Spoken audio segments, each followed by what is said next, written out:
किसान भाइयों, फिलहाल हरियाणा कृषि विश्वविद्यालय हिसार में हूँ। डॉक्टर ओम प्रकाश बिश्नोई हमारे साथ हैं। गेहूं एवं जो वैज्ञानिक है, यहाँ पर प्रधान कृषि वैज्ञानिक हैं। गेहूं की जितनी भी वैरायटियां कृषि विश्वविद्यालय हिसार से जो निकलती हैं वो इन्हीं की देखरेख में निकलती हैं। और जहां पर फील्ड में हम खड़े हुए हैं, यहाँ पर गेहूं की अलग अलग वैरायटियां लगी हुई हैं। यहीं से वैरायटियां तैयार होकर विकसित होकर आप तक पहुंचती हैं। तो डॉक्टर साहब से हर एक पहलू पर गेहूं के बात करेंगे। डॉक्टर साहब, सबसे पहले तो ये बताइए कि पहले पानी के बाद में गेहूं में पीलापन आने की शिकायत बढ़ जाती है। आमतौर पर पीलापन पहले पानी के बाद में ही देखा जाता है। पीलापन क्यों आता है? कौन कौन सी खाद की कमी से आता है? उसके लक्षण क्या होते हैं? कैसे पूरा करें, थोड़ा सा ये बताइए। तो सबसे पहले तो यही है कि किसान भाइयों को जो पहला पानी लगाते हैं उसके ऊपर पीलापन आने का मुख्य कारण ये रहता है कि जिस तरह गेहूं धान का जो फसल चक्कर है उसके अंदर किसान भाई जो है बिजाई के समय डीएपी तो नीचे डाल देते हैं, बिल्कुल, यूरिया खाद नहीं डालते, जिंक नहीं डालते नीचे। तो मेरा ये सबसे पहले यही सुझाव है कि बिजाई के समय आप जिस तरह डीएपी डालते हो उसके साथ पौना कट्टा से लेके 1 बैग तक जो है यूरिया का भी आपको नीचे देना चाहिए, ताकि जो आपका धान का जो अपशिष्ट है, जो उसकी प्राणी है, उसको गलने के लिए भी तो नाइट्रोजन चाहिए।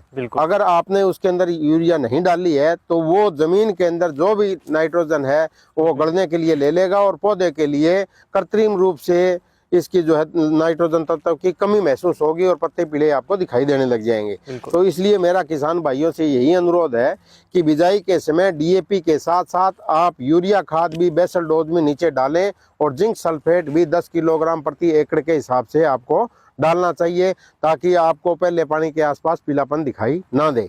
पहले पानी के साथ में हम नॉर्मली यूरिया तो किसान डालता है, यूनिवर्सिटी सिफारिश भी करती है। तो जो किसान भाई क्योंकि 1-2 साल से डीएपी की काफ़ी किल्लत है, तो नीचे डीएपी जो नहीं डाल पाए फास्फोरस की पूर्ति के लिए, बाद में किसान के पास में क्या ऑप्शन रहते हैं? क्या यूरिया के साथ में पहले पानी के साथ में डीएपी या फिर पोटास वगैरह डाल सकते हैं? इसके बारे में थोड़ा सा और बताइए फार्मर को। जैसे हमारा जो अमूमन जो हमारी जो है समग्र सिफारिशें जो हमने कर रखी है रबी फसलों की, हमारे जो सस्य वैज्ञानिक है उन्होंने बताया हुआ है कि ये जो डीएपी है ये बेसल डोज में नीचे ही डालनी चाहिए, क्योंकि जो फास्फोरस है वो इमोबाइल तत्व है। जहां जमीन में डाल दिया वहीं रहेगा, जड़ उसके पास पहुंच गई तो पौधा उसको ले लेगा। नाइट्रोजन को अगर हम यहाँ डाल देते हैं और कमी यहाँ है तो ये चल के पौधे के पास आ जाएगी, मोबाइल है। तो इसलिए नाइट्रोजन को तो ऊपर से डाल सकते हैं, लेकिन फास्फोरस को ऊपर से डालने का डीएपी का हमारी रिकमेंडेशन नहीं है। फिर भी कहीं कमी है तो फास्फोरस की स्प्रे कर सकते हैं हम। स्प्रे कैसे करते हैं? 1.5 या 2 किलोग्राम आपने डीएपी ले ली, शाम के समय आपने उसको पानी में भे दिया और सुबह कपड़ छान करके बढ़िया साफ करके 100 लीटर पानी में मिला के स्प्रे करोगे तो उसका कंट्रोल होने के चांस रहते हैं। ऊपर से डीएपी छिड़कोगे तो वो नीचे जड़ों में तो जाएगी नहीं, आपका जो है उसको पौधों को जितना उपलब्ध होनी चाहिए उतनी मात्रा नहीं होती। ठीक है, तो ये तो हमने बात करी खाद की। एनपीके का स्प्रे भी काफ़ी किसान भाई करते हैं गेहूं में, तो एनपीके का स्प्रे करने की क्या आप सिफारिश करते हैं? अगर करते हैं तो कौन सी करें, कितनी मात्रा में करें, साथ में क्या मिक्स करें? सामान्य तौर पर हम 2-3 तरह के ही जो पीले पत्ते हो जाते हैं गेहूं के अंदर ऊपर बिजाई के बाद में आते हैं, तो इसके अंदर 2-3 तरह की दिक्कत होती है। एक तो नीचे के पत्ते अगर पीले हैं, नीचे का बेसल जमीन के साथ वाले पत्ते जो है पीलापन है और सारा खेत ओवरऑल जो है पीलापन दिखाई दे रहा है, तो वो अंडर डोज ऑफ नाइट्रोजन, यानी नाइट्रोजन यूरिया की पूर्ति नहीं होने की वजह से भी होता है। तो आपने उसकी खाद की मात्रा डालनी है। स्प्रे भी आप कर सकते हो, जिस तरह आपको बताया जिंक का, भाई 500 ग्राम जिंक सल्फेट और 2-2.5 किलो यूरिया स्प्रे करोगे उससे, या अपना जो पानी लगाया उसके साथ यूरिया डालो, उससे पूर्ति हो जाएगी।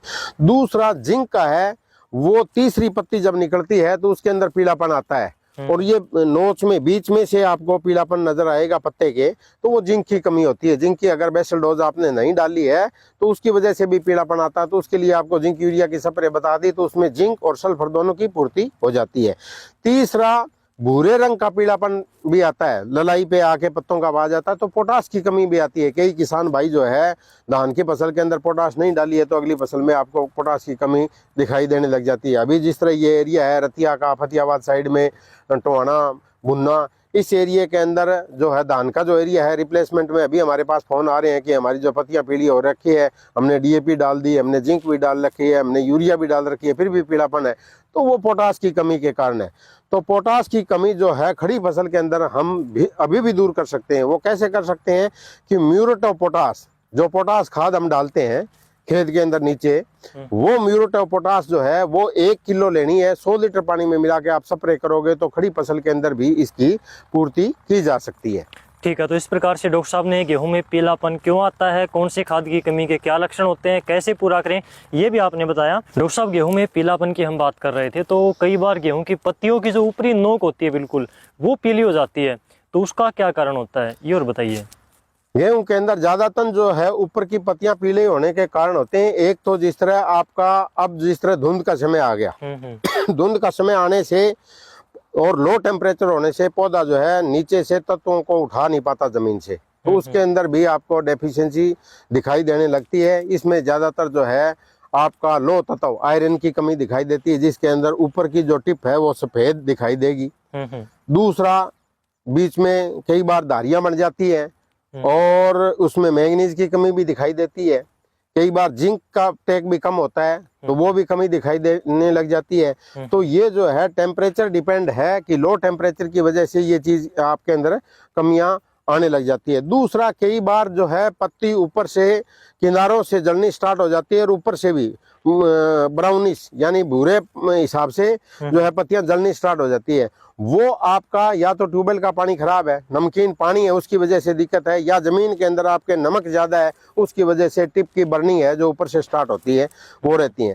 तो अगर आपके पास ऊपर की सफेद टाइप की हो रही है तो उसके लिए आपको आयरन की कमी, और आयरन के लिए हम क्या रिकमेंड करते हैं, फेरस सल्फेट। बिल्कुल, फेरस सल्फेट 500 ग्राम से लेके 1 किलो तक 100 लीटर पानी में मिला के प्रति एकड़ स्प्रे कर सकते हैं।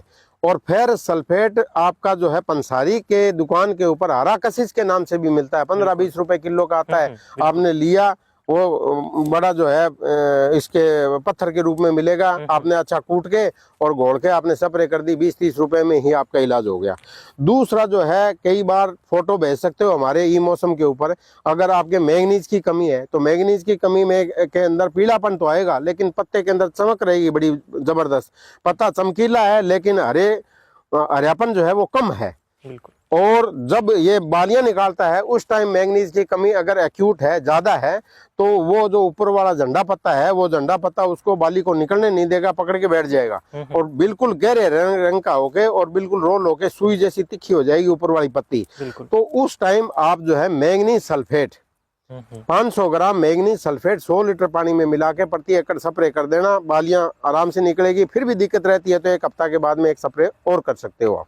मैग्नीशियम सल्फेट नहीं, मैंगनीज सल्फेट MnSO4 लेना है, वो आपका 500 ग्राम 100 लीटर पानी मिला के आप स्प्रे करोगे। डॉक्टर साहब, क्या यूरिया के साथ में जैसे आपने बताया मैग्नीज सल्फेट, फेरस सल्फेट और जिंक सल्फेट, तो क्या इनको हम एक साथ में स्प्रे कर सकते हैं या फिर अलग अलग, कौन सा कॉम्बिनेशन किसके साथ? अलग अलग करना चाहिए, साथ में करने से टॉक्सिसिटी होने के चांस रहते हैं। जिस तरह जिंक और यूरिया का कॉम्बिनेशन है, कर सकते हो, ठीक है। फेरस सल्फेट है, अकेला करना है। मैंगनीज सल्फेट है, अकेला करना है, ठीक है।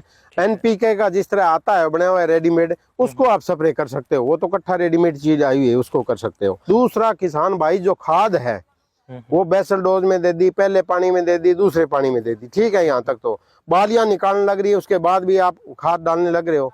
ज्यादा खाद बालियां निकालते समय भी अगर डालोगे तो उससे पौधा नरम होके गिरने के चांस आपके रहते हैं। आप जिंक यूरिया की स्प्रे कर सकते हो उस टाइम। जिंक यूरिया की स्प्रे जो है आधा कट्टे के बराबर, मैंने 500 gram zinc sulphate 2-2.5 kilo urea 100 litre पानी में स्प्रे करोगे तो 15-20 किलो जो यूरिया खाद है उसके बराबर आपका काम करेगी। तो अगर जरूरत भी है इस टाइम में, आपको कुछ कमी लग रही है तो स्प्रे कर दो, लेट तक आपको खाद भी नहीं डालनी है, ठीक है। तो इस प्रकार से आपने डॉक्टर ओम प्रकाश बिश्नोई जी को सुना, जो कि हरियाणा कृषि विश्वविद्यालय में गेहूं एवं जौ वैज्ञानिक हैं।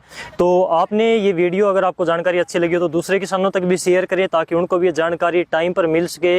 काफ़ी भ्रामक जानकारियां यूट्यूब पर फैली हुई हैं, तो एक वैज्ञानिक सही स्टिक जानकारी आप तक मैंने पहुँचाई है, ज़्यादा से ज़्यादा शेयर करें। डॉक्टर साहब, आपने एक टाइम निकाल कर किसानों तक इतनी अहम जानकारी पहुँचाई, आपका बहुत बहुत धन्यवाद। धन्यवाद।